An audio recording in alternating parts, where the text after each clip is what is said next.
Hello and welcome to Shikara Academy's daily news analysis. Today we will be discussing five topics from the newspapers The Hindu and the Indian Express. Let's start with the first article.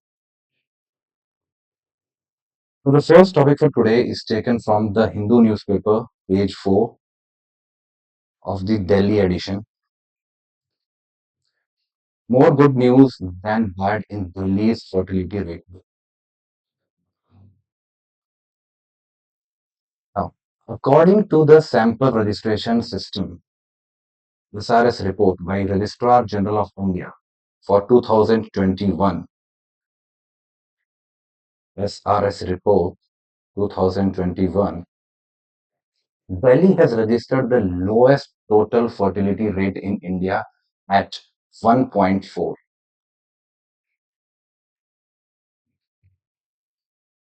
In 2021, representing a substantial 26.3% decline from 1.9 in 2011. This decline, while concerning from population sustainability perspective, reflects positive developments including women's empowerment, improved healthcare, and changing social dynamics. The fertility decline appears to have accelerated during the COVID-19 pandemic, with births per thousand population falling from 18.35 in 2019 to 13.13 in 2021, though showing a slight recovery in subsequent years. After 2021, it is showing slight recovery.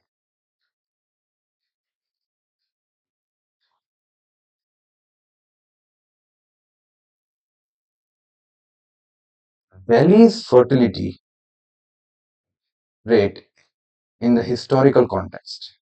Delhi's total fertility rate, TFR, has been on a consistent downward trajectory over the past 2 decades. Delhi's current TFR is 1.4.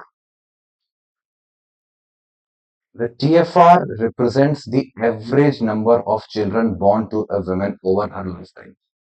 The TFR is the number of children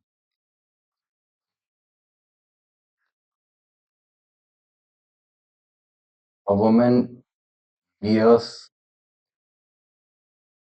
in her lifetime. Bihar holds the highest TFR of three among Indian states. This is substantially above the national average.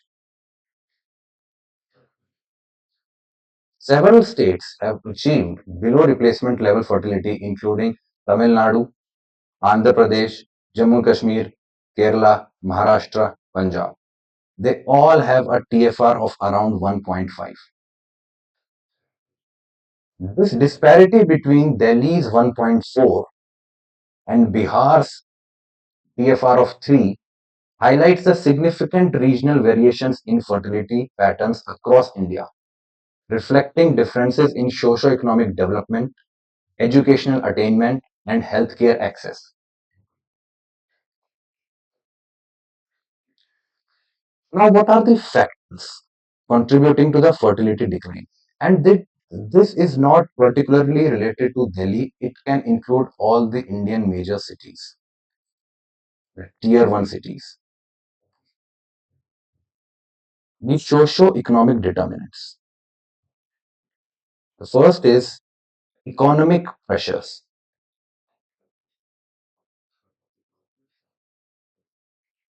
Inflation and rising cost of living have made raising multiple children financially challenging in today's world. Education expenses.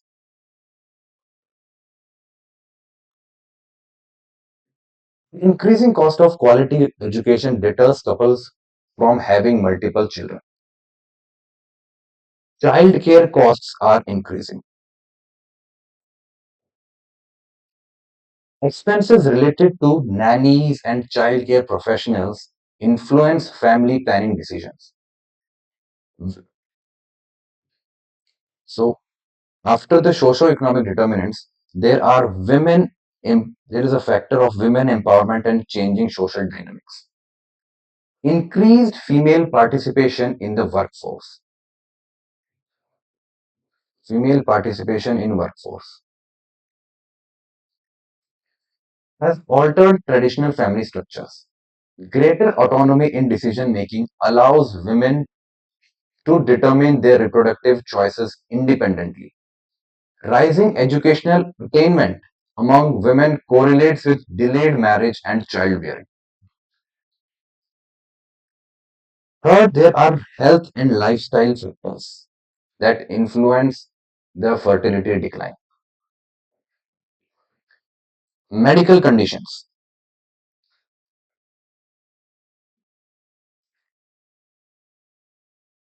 Polycystic ovary syndrome is increasingly common among women in urban areas. Increase in urban lifestyle factors like sedentary lifestyle, sedentary behavior, extended working hours, sitting job, and poor dietary habits negatively impact fertility. Pollution and stress.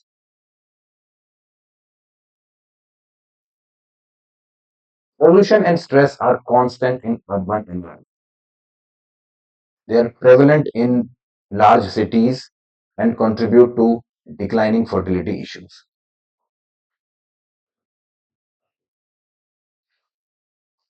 Now, what are the demographic implications of this decline in fertility?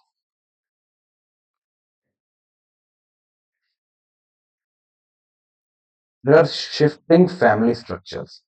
Couples now increasingly prefer smaller families and have often just one child. Migration patterns influence family planning as many couples in cities lack the extended family support traditionally available for childcare. So, one is smaller families,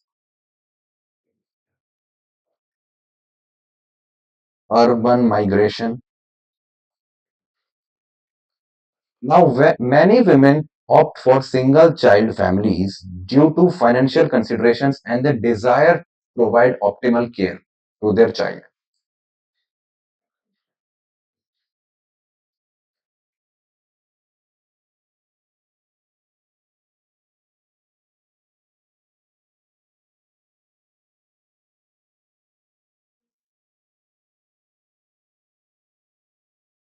SARS 2021 report highlights significant improvements in key health indicators.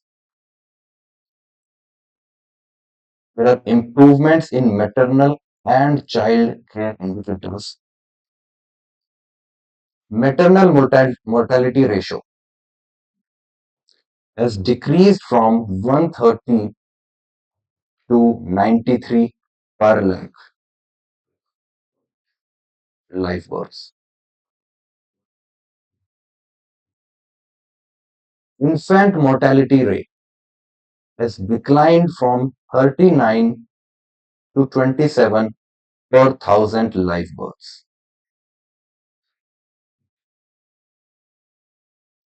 Under 5 mortality rate improved from 45 to 31 per thousand births.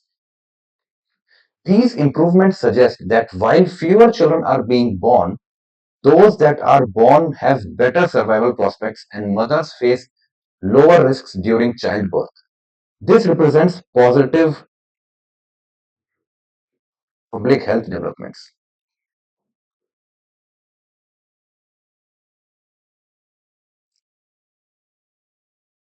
What positives And what challenges can we derive from declining fertility? Positives it offers and the challenges it creates. Increased women autonomy and educational opportunities. There are improved access to family planning resources, better maternal and child health outcomes, as we have seen in the previous slide, shifting towards quality of childcare rather than quantity of children.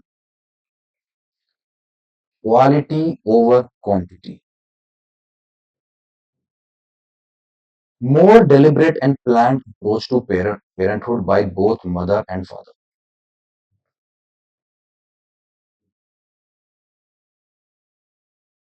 There are some challenges associated with the declining fertility as well. The long-term demographic implications for an aging population. Currently, India is having a demographic dividend.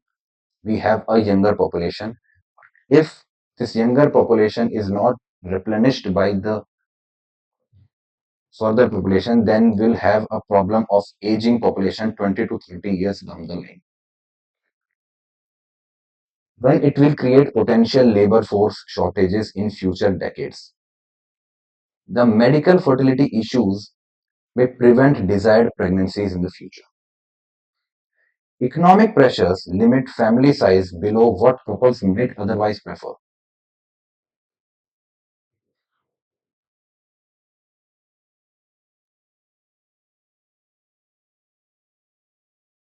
So, Delhi's declining fertility rate represents complex interplay of socio-economic progress, women empowerment, changing lifestyle patterns, and healthcare improvements. While the dramatic reduction from 1.9 in 2011 to 1.4 in 2021 raises question about long-term population sustainability, it primarily reflects positive development in society, particularly for women's autonomy and child welfare. Therefore, going forward,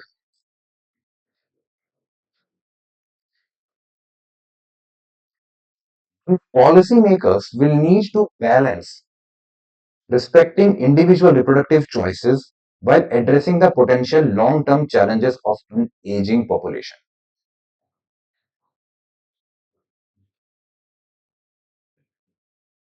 Our topic number two of discussion today has been taken from the Indian Express, page 14. After Ayub, the second Park Army Field Marshal, current Chief General Asim Munir. In a very surprising turn of events or funny turn of events, Pakistani government has announced the promotion of Pakistan Army Chief Asim Munir to the rank of a Field Marshal, the highest attainable rank in any military. This makes Asim Munir the second Field Marshal in the Pakistan's Army's history after Field Marshal Ayub Khan, who was a military ruler slash dictator of Pakistan from 1958 to 1969.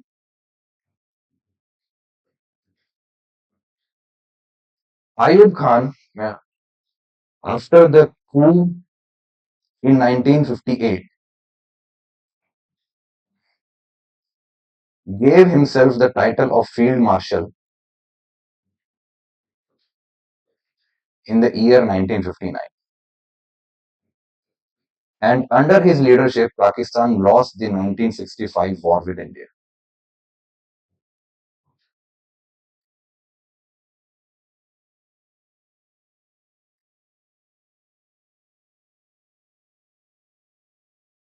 Now, we don't have any interest in discussing Pakistani generals and the field marshals.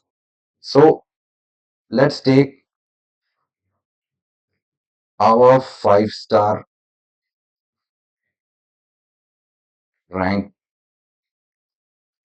military officers.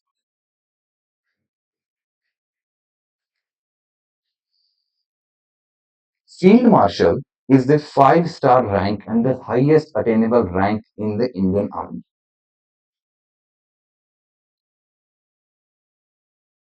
For Army, we have Field Marshal. For Air Force, we have Marshal of the Indian Air Force.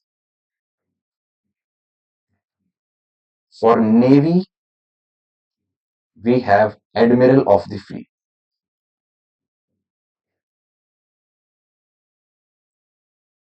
These are ceremonial or wartime ranks. They receive full pay of a general or an admiral or air chief marshal and are considered serving officers until their death. They are entitled to wear a full uniform on all the ceremonial occasions. So India has three such rankers. The first rank was given in 1973 to Field Marshal Sam Manekshaw in recognition to his service and leadership in the 1971 Indo-Pakistan War. In 1986, the rank of Field Marshal was given to General Marshal K.M. Karyap.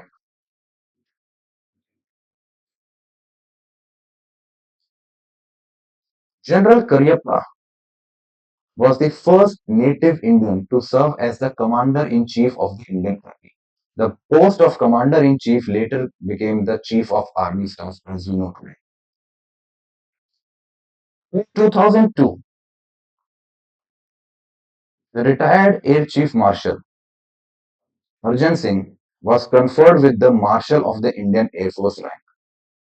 He is the only Air Force officer in the country to hold such rank. It was given for his distinguished service and commanding the Indian Air Force during the Indo-Pakistan War of 1965. Please note that Air Chief Marshal Arjan Singh was the first Air Chief Marshal of the Indian Air Force. Prior to this, the Chief of Air Staff was of the rank of an Air Marshal officer. Indian Navy currently doesn't have any five-star officer or there is no admiral or a fleet in Indian Navy currently.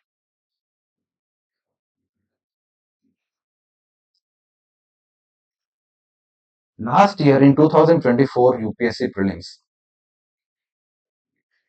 there was a question on matching the ranks in the Indian armed forces of the respective forces. So taking a cue from that and this current development of field marshals, let's go through this table to understand the different starred ranks in the Indian armed forces. So officers who carry one star on their uniform or in their delegation or in their cavalry, they are in Indian Army, the rank is brigadier. The corresponding or respective rank in Indian Air Force is Air Commodore, and in Navy it is Commodore. The two-star rank in Army is held by a Major General. In Indian Air Force, it is given to an Air Vice Marshal, and in Indian Navy, it is Rear Admiral. The three-star rank, the three-star generals, or what was I say, they are known as Lieutenant Generals in the Army, Air Marshal in the Indian Air Force, and Vice Admirals in the Indian Navy. The four-star officers. Currently, Indian Armed Forces has four-star officers who are serving: Chief of Army Staff, Chief of Air Staff, Chief of Naval Staff, and the CDS, Chief of Defense Staff. These are four-star officers. In Indian Army, it is held by General. In Indian Air Force, it is held by Air Chief Marshal, and in Navy, it is held by Admiral. The five-star ranks are the ceremonial ranks which are conferred to the legends of the armed forces. We had two field marshals in Indian Army, one marshal of the Indian Air Force, as discussed earlier, and there is none admiral of the fleet till now.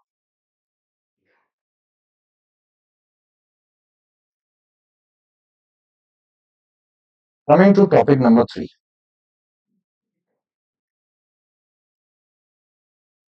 it is taken from the Hindu newspaper from the science section. Jarosite, a natural clock on Mars. Now, jarosite is a yellow-brown mineral, contains potassium, iron, and sulfate, and researchers have found it could serve as a natural geological clock. It can serve as a natural geological clock. Jarosite as a mineral is composed of potassium, iron, and sulfate.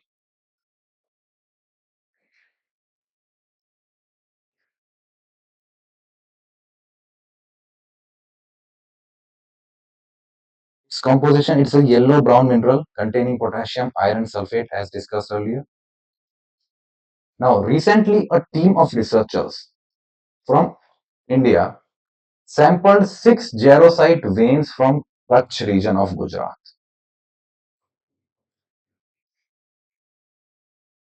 Whose arid and salty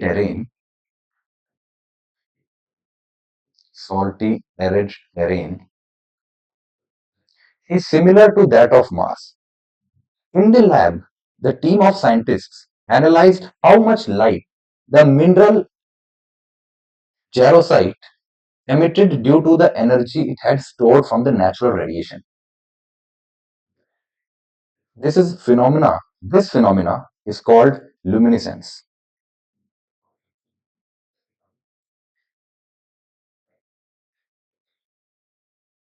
First, the researchers they washed the grains with acid. Then they zapped them with radiation. Then they give it radiation, heated them with radiation, and cooled them. And they repeated this cycle many times.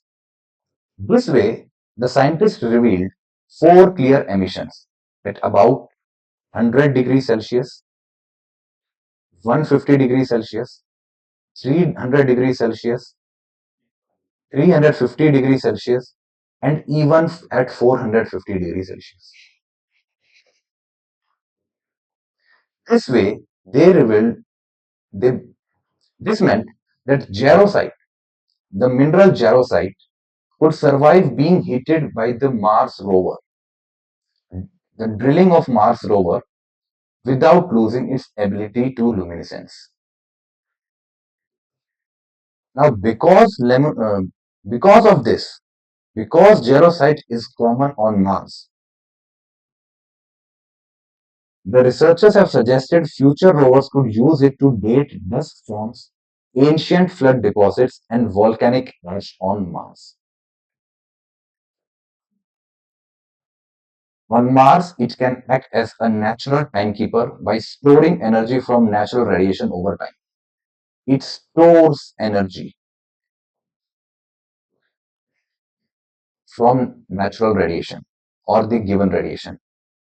Luminescence properties enable scientists to estimate the duration of radiation exposure, thus aiding in dating geological events.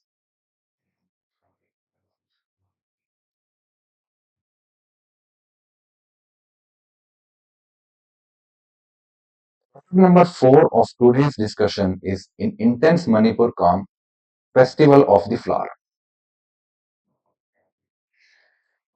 It is important from prelims point of view and is sourced from the Indian Express. The Shirui Lily Festival of Flower or the Shirui Lily Festival returned to Manipur after 2 years break due to the conflict between Meiteis and Kuki-Zo communities in the state. This is the first major fe- tourism festival to be hosted by the state of Manipur since the conflict in May 2023.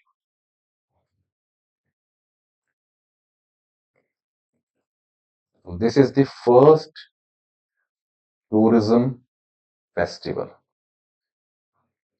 in 2 years in Manipur.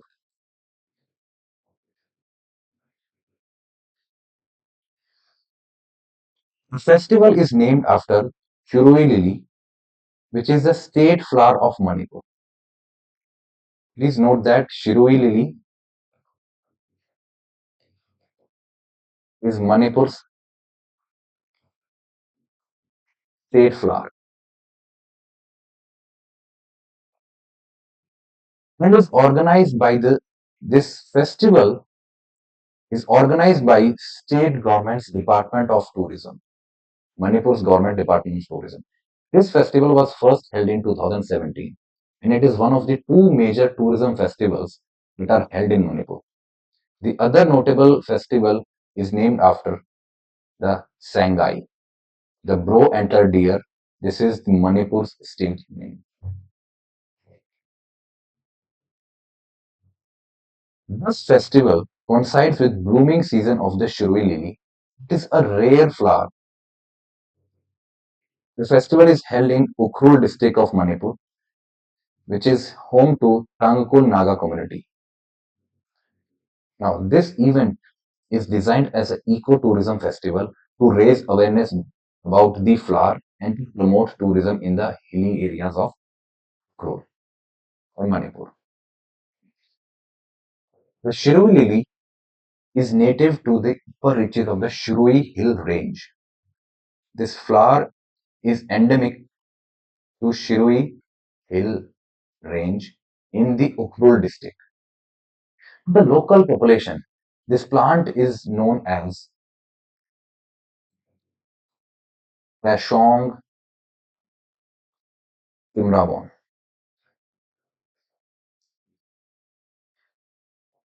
It is named after Timrawon, the daughter of the mythical goddess Funga, who resides in and protects the Shirui hills.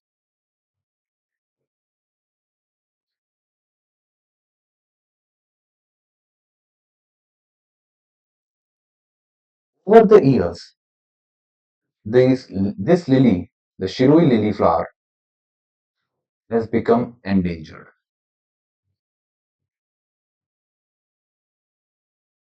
because of the many threats in its habitats. The changing climatic conditions, human encroachment, and exploitation of natural resources are factors that had driven this lily population to the verge of extinction. Its habitat has been invaded by the dense root system of wild dwarf bamboo species. So this flower is endangered and because mainly due to threats to its habitat.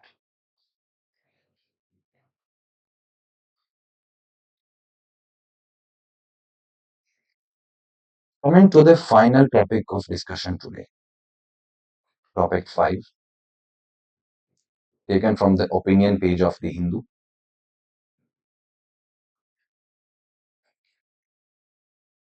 Catering to the sustainable development and adaptation. It reads, progress should not just be fast but future proof. This article presents a comprehensive examination of India's approach to climate change adaptation, emphasizing the critical balance between rapid development, and sustainable climate resilient growth.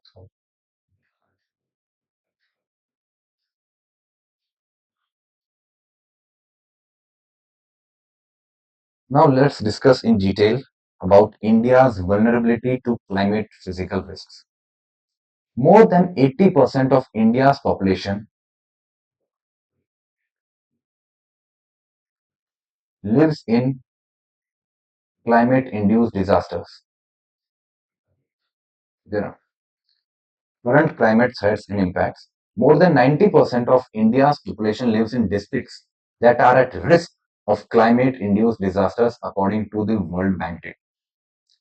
Increasing frequency and intensity of extreme weather events, from monsoon floods to droughts, floods,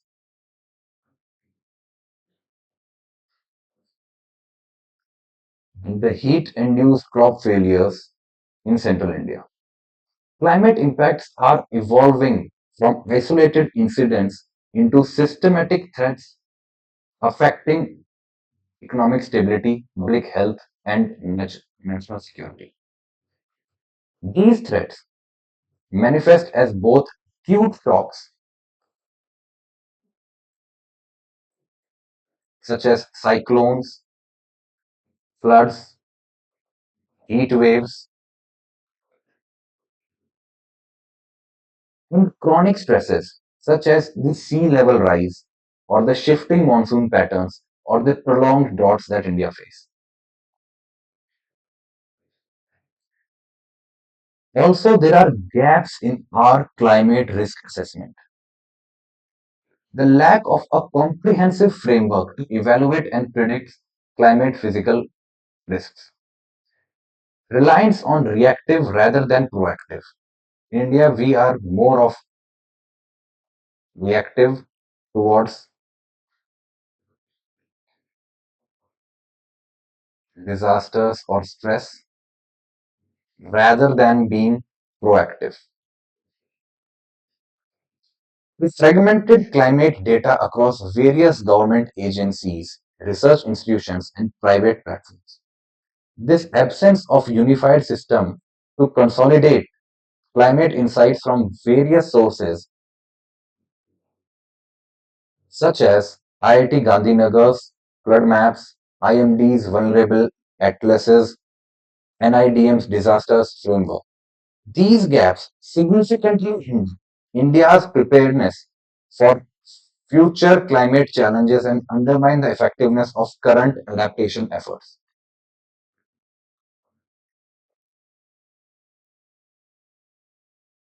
Policy framework and institutional responses against what the government has done till now.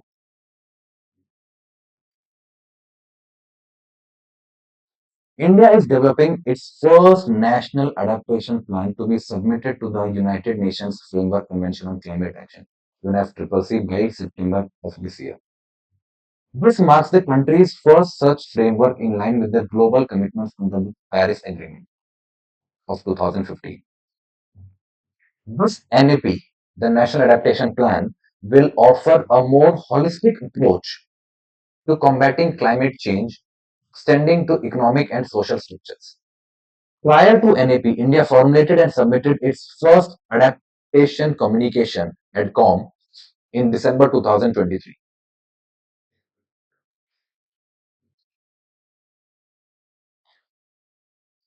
This forthcoming NAP demonstrates India's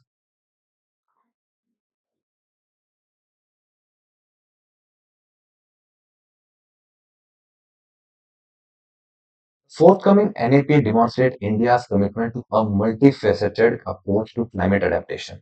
This comprehensive sectoral approach includes water resources, multi-sector, agriculture and allied sectors, health sector, forests, ecosystem, biodiversity, disaster management and infrastructure resilience, poverty alleviation and livelihoods, traditional knowledge and heritage and adaptation resources.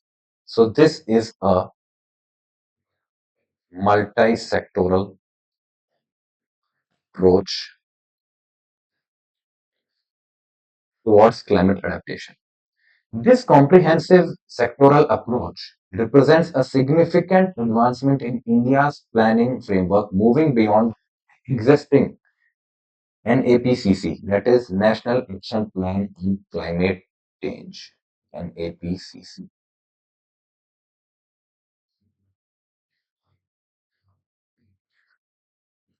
Adaptation finance challenge faced by India and the countries across the world. There is a global disparity in the climate finance. Climate finance remains skewed towards mitigation rather than adaptation. Mitigation. The current climate finance framework it favors mitigation over adaptation. Mitigation is focused on reducing emissions, whereas adaptation is focused on preparing for the impact of climate change and harmful developments. Most resources are directed towards renewable energy and decarbonization efforts. Adaptation is particularly critical for the global south countries like India, where rising temperatures, water scarcity, and the extreme weather pose immediate threats.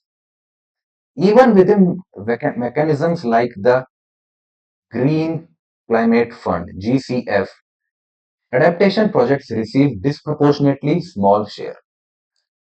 So the focus is more on mitigation rather than adaptation, but it should be the other way around,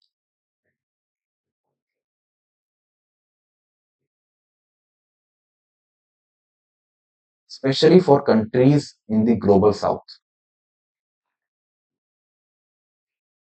They should also be focusing on adaptation. The private sector financing gap. There are several barriers that impede the private sector engagement in adaptation funds. The barriers such as a lack of common market language, standard definitions and classification frameworks, absence of adaptation equivalents to green loan principles, insufficient detailed information on climate risks relevant to specific projects, challenges around disclosure and sharing of information due to client confidentiality, commercial sensitivity, and data protection concerns, relatively long timelines, and other concerns.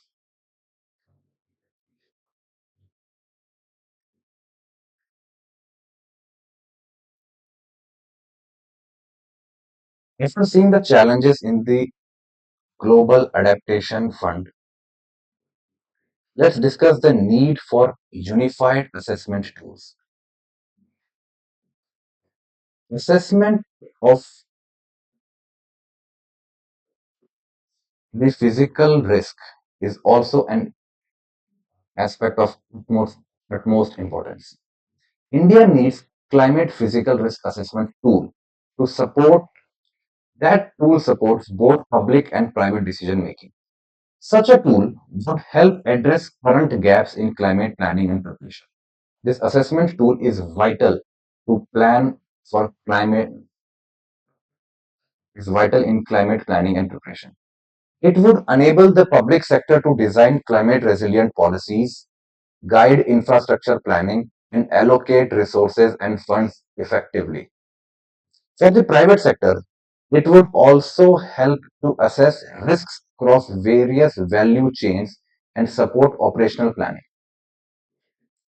An India specific climate risk assessment tool that such a tool should incorporate localized climate modeling tailored to India's diverse geography and climate zones. Granular risk assessment capabilities to capture regional diversities, a centralized climate hub for standardized climate risk data, transparent science-backed methodologies and processes,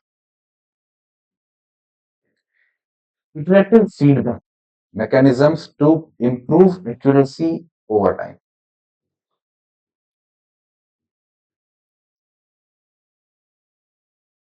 Going forward, Future climate change will include a warmer atmosphere, as we all know, or we are witnessing this due to the climate change or global warming.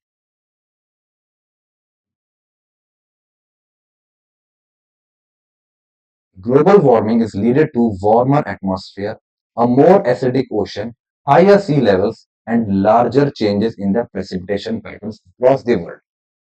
The extent of future climate change depends on the current efforts to reduce the greenhouse gas emissions, that is, mitigation efforts.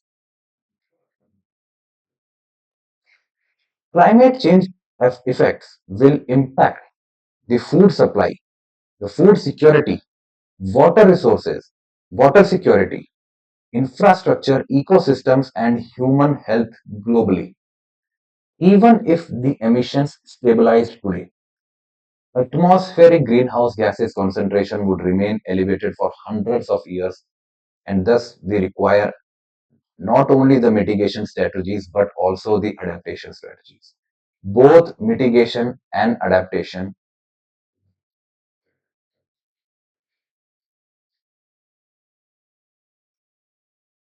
will guide us to a climate secure future. For India, particularly to achieve its vision of the Viksit Bharat, development must be climate proof. For Viksit Bharat,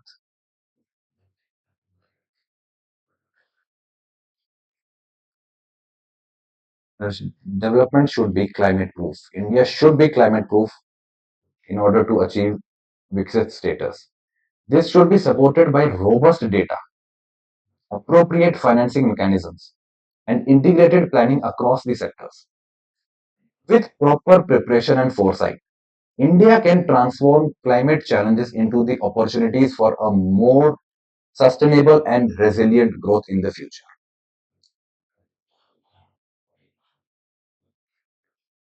So that's all for today's newspaper discussion analysis. Now it is my utmost pleasure to announce before you that Shikara Academy has launched its Prelims Mains batch for TSPSC Group 1. The duration of the course is of 1 year. It will be an all encompassing, all inclusive batch. Admissions are open for early discounted price. Similarly, we have also launched the foundation batch for TSPSC Group 2. It is a 1 year program, 1 year batch, all inclusive.